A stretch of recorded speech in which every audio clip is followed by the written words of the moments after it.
So hello, welcome back to Talking Planning. So today I'm going to take you on a virtual tour of one of my favourite cities and one of the last remaining city-states, Singapore. So I've been to Singapore a couple of times now and I really enjoyed both of my visits. So I went once in 2018 on a property and planning tour, and I went last year in 2019 on a new Colombo Plan Scholarship trip, which also included a couple of weeks in Sri Lanka. I was only in Singapore for a couple of days though. It was just a precursor to our... So Singapore is a modern, growing country with high density living and really high quality infrastructure. It's got a really fast-paced economy based around technology and trade. So Singapore has had to evolve to survive and to thrive as it has today, because when Singapore split across from Malaysia in the early 1960s, it really had nothing. It was a very small piece of land with no resources, so they had to work out how they were going to survive, yet alone thrive as they have today. So you have to get really creative with the way that you educate people, train people, and the way that you build, design and develop your cities, and that's why Singapore has managed to be so successful. So many planning professionals and built environment professionals look at Singapore as a really good model of infrastructure utilisation and of high quality design, because of how much they can actually package into such a small landmass and create a highly functional and very pleasant country to live in. So I didn't have a full-on flight review for this trip, however, I will speak briefly about my experience. So I did the real in thing and I travelled to Singapore with Singapore Airlines from Brisbane. This is on both trips. So I've flown there on board the A350-900 as well as the 777-200ER, which is subject for retirement shortly. Now, both of these journeys were really pleasant flights and I thoroughly enjoyed my trip over. Singapore Airlines, as always, has excellent service, great food, excellent entertainment, and the trip goes really quickly when you fly with them. And of course, when you fly into and out of Singapore, in almost every circumstance, you're going to fly out of what's often regarded as the best airport in the world, Changi. Except if you do one small flight, which I'm really hoping to do one day, from Subang to Seletar, which is Singapore's other airport with Firefly Airways. Once things return to normal, I would love to do that trip. So the A350 is Singapore Airlines' new airliner and it's a really impressive product. Obviously I flew on the 777 last year as well, the 200ER, which is about to be retired because they're getting a fair bit older now and they're not necessarily an efficient aircraft for all services. But enough about getting to Singapore, let's find out how I got around the city. Singapore's bus network is wide-reaching and includes operators such as SBS Transit, SMRT Buses, Tower Transit Singapore and Go Ahead Singapore. These companies operate large fleets of vehicles with a variety of single-deck and double-deck buses as well as articulated buses. Most services operate at high frequencies and there are a range of peak hour supplementary services as well. In addition, Causeway Link is a Malaysian bus service that connects Singapore to Johor Bahru, a key link that connects visitors from both countries across the borders. Singapore also has a clean and modern rail network called the Mass Rapid Transit, abbreviated to MRT. The network covers a mix of underground and overground lines connecting across a large area of the country. Trains are efficient and operate at high frequencies, and by train you can basically travel across the entire country in about an hour. Which I did while waiting for my colleagues who were arriving on a later flight that day. There is also the Light Rail Transit, or LRT for short, which provides smaller capacity, connecting around individual precincts. There are 3 LRT lines: Bukit Panjang, Sengkang and Punggol, which are short-distance loop services connecting between the relative town centre, bus interchanges and the MRT network, as well as larger housing complexes. The network is most akin to an elevated tram system, except that the vehicles use rubber tyres. As a transport enthusiast, Singapore's a really cool city to visit. However, if you're not like me and you really like exploring cities and enjoying what there is to do around town, Singapore doesn't leave you stranded either. So one of the first important things to note is travel around the city is really easy. Just get yourself an EasyLink or a Nets card, and they can allow you to pay for buses and trains and all Singapore transport, even taxi fares and food from hawker centres and a lot of markets as well.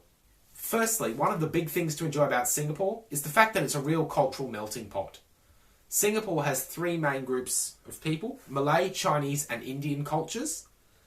And it means that it's a really great social destination and is a very great destination for food. So one of the best places to start in Singapore is to try the local cuisine. So head to a hawker centre. A hawker centre is basically an open food market, but with tables and seating space. So it's really nice. You can just go choose from whatever stores you want, buy your lunch, dinner, breakfast, and just sit down, and it's really nice, fun and fast paced. Now, one of the great things about these hawker centres is food is generally very affordable. It's rare you're going to spend more than $10, and it's quite easy to get lunch or breakfast certainly for under $5. So it's really great value if you're travelling to go to a hawker centre to eat, and it's so much cheaper than things like fast food and all of those usual conveniences.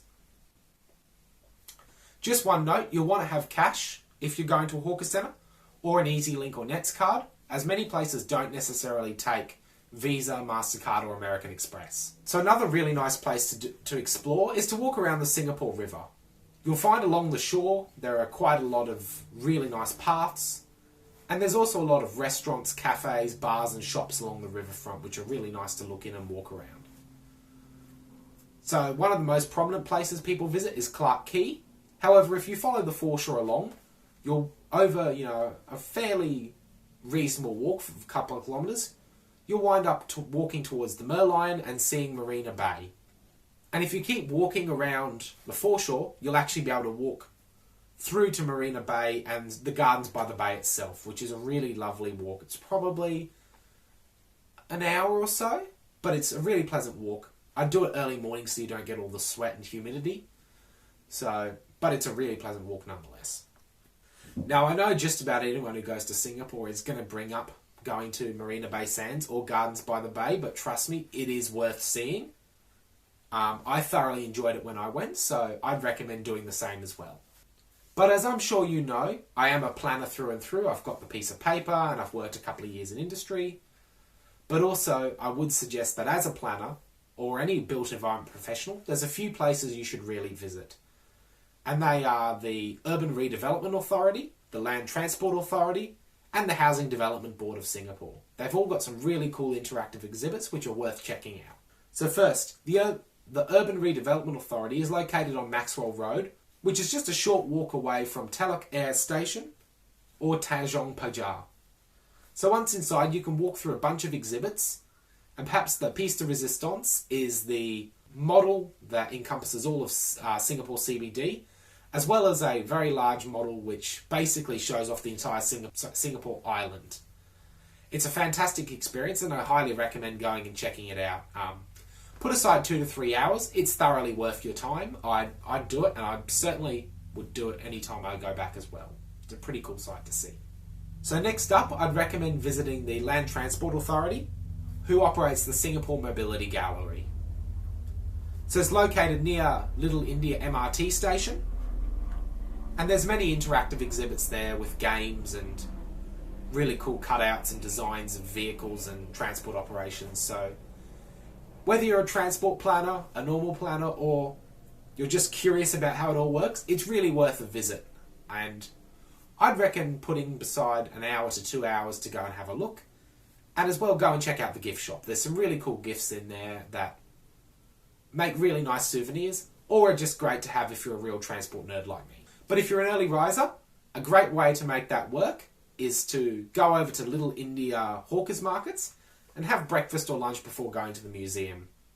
It also means you've got something to do as well as go around there. It makes it a really nice little day trip or half day out. I should just make it clear that a lot of these planning sites are only open Monday to Friday during sort of typical business hours. So you'll have to plan ahead if you want to visit these sites. Another place that I believe any planner should visit is they should go and take a visit to the Housing Development Board, or HDB for short. So the HDB headquarters is located at Toa Payoh, which is also on one of the MRT lines, which makes it fairly easy to get to. So exhibits are open Monday to Saturday, and one of the really cool things is that not only is there a section which showcases the history of the HDB, what they've done, and basically the accomplishments of the department, which are quite impressive by the way, There's also really cool interactive showcases of the sort of properties which you can buy or long-term lease, I should say. From little one-bedroom apartments through to full-size 3 and 4 bedroom family apartments. Properties which you can go and inspect to see what the property you're looking at might look like in the flesh. So, HDB properties are available to most Singaporean citizens and many permanent residents who've been in Singapore a long time. And it provides the opportunity to get a property on a long-term lease at a much lower price than market rate in Singapore. So freehold land in Singapore is prohibitively expensive, and the Housing Development Board basically allows a form of property ownership that's attainable by many more people. So I really enjoyed my time in Singapore, and as always, I'm going to rate my cities that I visit with a score out of 10. I'm going to award Singapore an 8 out of 10. Singapore has a lot of really enjoyable cultural places and experiences which are worth visiting, and there is a lot that the country has to offer, despite its small size. One thing that brings that score down is Singapore is often criticised for being very strict. They still have capital and corporal punishment, and they have really strict punishments for things that are considered quite petty in many other places. For example, if you are caught littering or if you eat on trains or buses or anything, the fines can be quite severe, certainly compared to Australian standards. One of the other ones which is quite funny is to see that chewing gum is outlawed in the country. Some people also find that the living conditions do look a little unappealing on the surface. However, having a look through some of the HDB apartment showcases and walking around a lot of the suburban areas, which are still very high density, I found that the design is generally really rather pleasant, and there's quite a lot of green space that's being added, and certainly more and more new projects are really emphasising the importance of green space as they continue. This results in a really rather livable city. So personally, I'm willing to put aside some of these criticisms, as I really do enjoy spending some time in Singapore, and hopefully once these lockdown restrictions are lifted, I'll be able to go back and visit Singapore and Malaysia and possibly Sri Lanka again as well. So once again, I'd like to thank you for joining me on Talking Planning. As always, if you've enjoyed this video, I'd appreciate it if you could like and subscribe if you haven't already, and go and check out some of my previous videos if you haven't seen them. So I hope to see you again soon on Talking Planning.